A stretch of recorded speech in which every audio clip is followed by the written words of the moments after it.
I've kept this story to myself for a long time. It happened when I was still in high school, and I'm in my 30s now, so it's been sitting with me for a while. I'm not going to use anyone's real name in this one, mine or my friends. The place I'm about to describe can still be found if you dig around online, and honestly, I'm not sure if there'd be consequences for what we did that night, so better safe than sorry. Where I grew up, there was an old, deserted military housing complex on the edge of town. From what I've read since, it dates back to World War II and stayed in use through the Cold War. At its peak, it housed something like 200 military families, basically its own little town tucked inside a base. I know these kinds of communities exist all over the country, but growing up next to one made it feel a lot stranger than it probably was. The place was shut down in the mid-1980s and just sat there, untouched, for roughly 3 decades before it was finally demolished in the mid-2010s. But for those 30-something years, it was pure legend fuel for every kid in town. I heard every version of the rumor mill you can imagine. Cult gatherings, secret underground testing, you name it. If you grew up around there, you knew about the village. It was baked into the local folklore. I remember being in middle school when my older brother snuck into my room one night while I had friends over and casually announced that he and his buddies had actually been inside. None of us believed him until he started describing the place in specific, unsettling detail. He told us about the old chapel on the property and how there was supposedly a hidden hatch built into the floor near the altar. He swore he'd heard moaning and screaming coming from underneath it. Looking back, I'm almost positive he made the whole thing up to mess with a bunch of younger kids, but it worked. That story became part of the legend too, and for years afterward, my friends and I talked about going to see it ourselves once we could drive.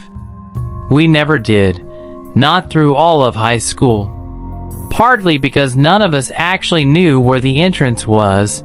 We knew the general area near the airport, but that area was blanketed in no trespassing signs, and partly because, abandoned or not, it was still federal property, and none of us wanted to find out the hard way what that meant. Then, one spring night during our senior year, a friend of mine, I'll call him Des, told us he'd finally gotten the real location from someone he knew. I laughed it off. I was so sure he was bluffing that I basically dared him to prove it. That's how, around 11 that night, 4 of us ended up making the short drive out toward the airport, chasing down a story we'd been telling each other since we were kids. We found the overgrown turnoff after a lot of false starts. A weather-beaten, no trespassing sign half swallowed by brush marked the spot. I wanted to turn back. My friends did not. After some arguing, they won, and I killed my headlights and let the car creep down the dirt road in the dark. We hit an old dropgate checkpoint, empty of course, and I had to get out and lift it myself. That's when things started feeling wrong. Furniture, beds, dressers, whatever people had left behind, was scattered along the roadside like someone had cleared out in a hurry. A second gate followed. Once we lifted that one and rolled through, we were finally inside the village. It felt unreal. Like stepping into a rotted-out replica of a normal neighborhood, recognizable, but wrong in every detail. I parked in front of the old chapel, and we got out to look around. We didn't see a single camera anywhere, which should have made us feel safer. It didn't. Because that's exactly when we realized we weren't as alone out there as we thought. We started with the chapel, and it lived up to the hype. Graffiti covered every wall. I checked the floor near the altar for that hidden hatch my brother had described years earlier. No surprise, there wasn't one. From there we split off to check out the old housing units. Some looked like they'd taken a direct hit from a storm. Others were eerily untouched, furniture and all, like the families had just stepped out for a minute 30 years ago. Honestly, the intact houses were worse. The wrecked ones at least made sense. One of the guys with us, I'll call him Marcus, was on edge from the second we arrived. He kept insisting someone else was out there with us. We brushed him off. He was always the jumpy one. Then, inside one of the better preserved houses, all four of us froze at the same time. There was a sound, not a normal settling house creak, but something that sounded distinctly like footsteps on old wood. I asked if everyone else heard it. They had. Des, without thinking, shouted out to ask if anyone was there. The sound stopped immediately. We stood there arguing in whispers about what it could have been. Des and our other friend, I'll call him Cole, were convinced it was just the building settling. Marcus wasn't buying it for a second. I'd had enough either way and told everyone we were leaving. As we headed for the door, Marcus suddenly grabbed my arm and pointed at a side window. Through it, we could see shapes, silhouettes of heads moving just outside, near the house next door. Everyone went dead silent. I crept to the window myself and watched the shadows slip out of view around the back of the neighboring house. I whispered that we needed to run for the car. Nobody argued this time. We sprinted the whole way. Marcus, out in front, let out a scream that stopped my heart, and when we looked toward my car, there was a tall figure in a filthy, dark dress standing right beside the back door, one leg already halfway inside the vehicle, like she'd been about to climb in and wait for us. The second she heard the scream, she let go of the door handle and bolted straight into the chapel, and none of us have ever figured out why she was trying to get into my car in the first place. We piled in and drove off the second the door shut, fishtailing on the dirt road hard enough that I nearly wrecked the car getting us out of there. That night we tried to rationalize it. Probably just people using the abandoned base as shelter, we told ourselves. That explained the figures. It didn't explain why she'd been trying to climb into my car. It also didn't explain how, after wandering around for so long without seeing a single soul, we suddenly ran into someone right as we were about to leave. Years later, my girlfriend at the time got curious and looked the place up. That's when I learned the whole village had been torn down. Funny, growing up, there was almost no information about it anywhere, which is exactly what made it feel so mysterious. I'm just grateful Marcus screamed when he did. 10 seconds later, and I don't know how that night ends. That wasn't the last time I went looking for trouble in an empty house, though. When my wife and I first started dating, we were the kind of reckless that makes you cringe years later. Nothing that hurt anyone, just a habit of breaking into abandoned buildings looking for proof of ghosts. That was entirely her thing. I went along because I liked her. Out of every place we explored, only one left me completely speechless, and I still can't explain what happened there.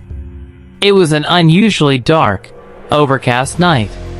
She found the house sitting alone, isolated, barely holding itself together. I wasn't scared of ghosts going in. I was scared of falling through a rotted floor. Turned out, I had good instincts, because the second we kicked in the boarded-up front door, we found the living room floor was mostly gone, Just a gaping hole down into the basement. I wanted to leave immediately. She wanted to. Wait a minute. Her signature line whenever I tried to call it quits. She wandered off to dig through the debris, while I stayed near the door, distrustful of the floor. Eventually, curiosity got the better of me, and I followed her in. She sent me upstairs to check the other rooms. I found a bedroom with a still-made bed and a folded robe at the foot of it, like whoever lived there had simply vanished mid-routine. In a crawl space off to the side, I found ancient, rodent-chewed boxes of diapers and baby food, all coated in dust. That's when I heard the creaking. I traced it to a second, narrower crawl space opening that led toward the far bedroom. I was too big to fit through it, so I backtracked through the hallway instead, the creaking growing louder with every step. When I finally reached the doorway of that second bedroom, I stopped breathing entirely, because someone was sitting in a rocking chair by the window, and she was not supposed to be there. I could only see the back of her head, and a long skirt draped over her legs from where I stood. She rocked slowly, steadily, facing the window. I tried to catch her reflection in the glass, but the room was too dark. I took a step forward, and the floor creaked under my weight. She stopped rocking instantly. I started apologizing, stammering something about not knowing anyone lived there. Before I finished, she started rocking again, completely unbothered by my presence, which somehow unsettled me more than if she'd screamed. I took another step and asked if she was all right. She stopped again. Then, slowly, she rose from the chair. Standing there in front of it, she made a sound, not words, just a low, tuneless hum. And then, without warning, she spun around to face me. I didn't see her face. It happened too fast, and I was already turning to run. All I registered was that she looked old, and her skin looked wrong, deeply wrinkled in a way that didn't sit right. I bolted downstairs, screaming for my girlfriend that we had to leave, that someone still lived there. She laughed it off, certain I was messing with her. I begged her not to go up and check for herself. She ignored me completely and went anyway, with me trailing behind, terrified. At the doorway, she gasped, and then burst out laughing. The rocking chair sat there, empty. No woman anywhere. She teased me the whole way back down, convinced I'd spooked myself over furniture. We were almost to the stairs when we both heard it at the same time, the unmistakable creak of the rocking chair, moving on its own. She froze. All the color left her face. We crept back toward the doorway together, and heard the humming again, that same low, wordless tune. She looked inside and saw, with her own eyes this time, the chair rocking with someone sitting in it, humming softly to herself. She didn't say a word. She just grabbed my arm, turned, and ran, and to this day, neither of us has ever agreed to set foot in an abandoned house again. We didn't stop running until we hit the car, and once inside, she finally let herself scream, demanding to know what we'd just seen. I had no answer. I wanted to look back at that window as we drove away to see if anything was standing there. I couldn't make myself do it. Years later, we went back to find the house gone entirely, not torn down and left in a pile, just gone, like it had never existed. No debris, no foundation, nothing. I still replay that night sometimes, trying to remember details of her face that I know I never actually saw.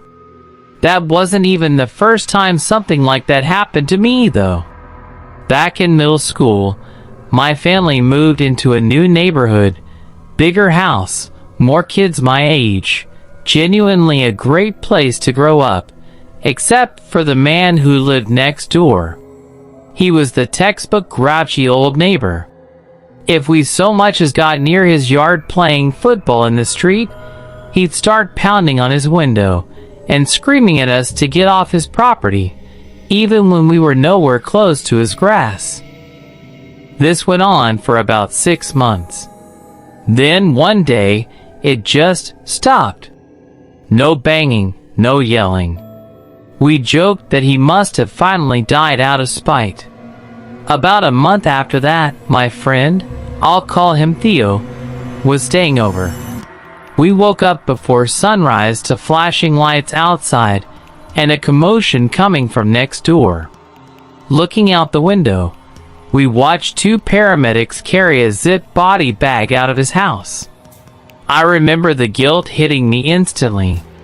We'd been joking about the man dying for weeks, and now he actually had. Worse, something told me, and I still believe this, that he'd been gone for a while before anyone found him. The house sat empty after that. Everything of it is still inside exactly where he'd left it, and it would stay that way for years, long enough for it to become something else entirely. Turns out, the old man had a son, but the 2 of them apparently hadn't spoken in years. The son lived out of state and didn't even return for the funeral. It's genuinely sad when you think about it. From my bedroom window, I could see straight into his old house, sitting there untouched. Knowing someone had died in there, alone, gave me chills every time I looked over. I never let it go. For years I teased my friends that the place was haunted, especially Theo, who hated the joke every single time. One night, tired of being trolled, he dared me to actually go inside. I didn't want to, but he kept needling me until I finally caved, telling myself it wasn't a big deal. The house had been empty for years, and no one would ever know. The front door was locked, but a side window slid open easily. Inside, the smell hit me before anything else. Thick, rotten, unmistakable. I gagged and pulled my collar over my nose. Everything else in the house looked frozen in time. A book with a bookmark still resting on the recliner. A mug in front of an empty kitchen chair with his sweater still draped over the back. Dusty pots left on the stove. I made my way down a narrow hallway toward the room I could see from my own bedroom window. Looking out through his window, I could see my friends outside waving at me. Theo looked stunned I'd actually gone through with it.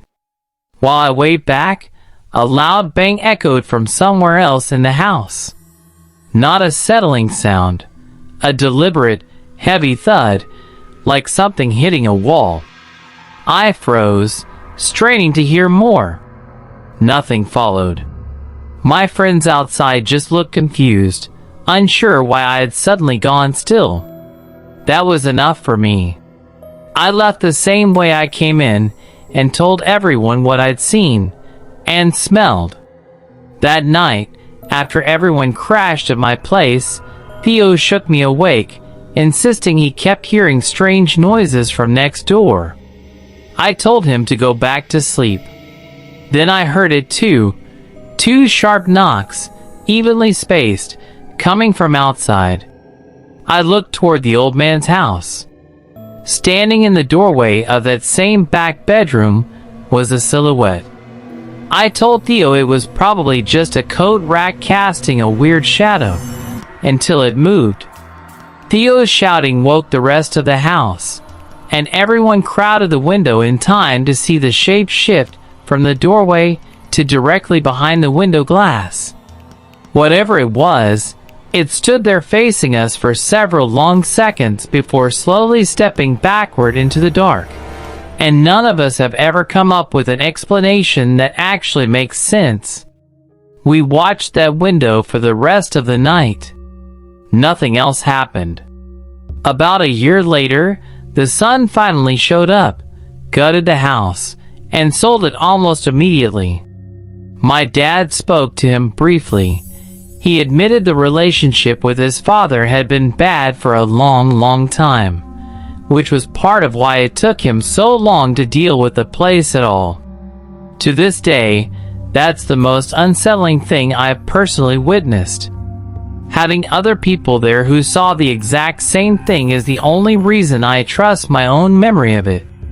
My friends and I still get together once a year, even though we're scattered across different states now, and this story always comes back up. I still don't have an explanation.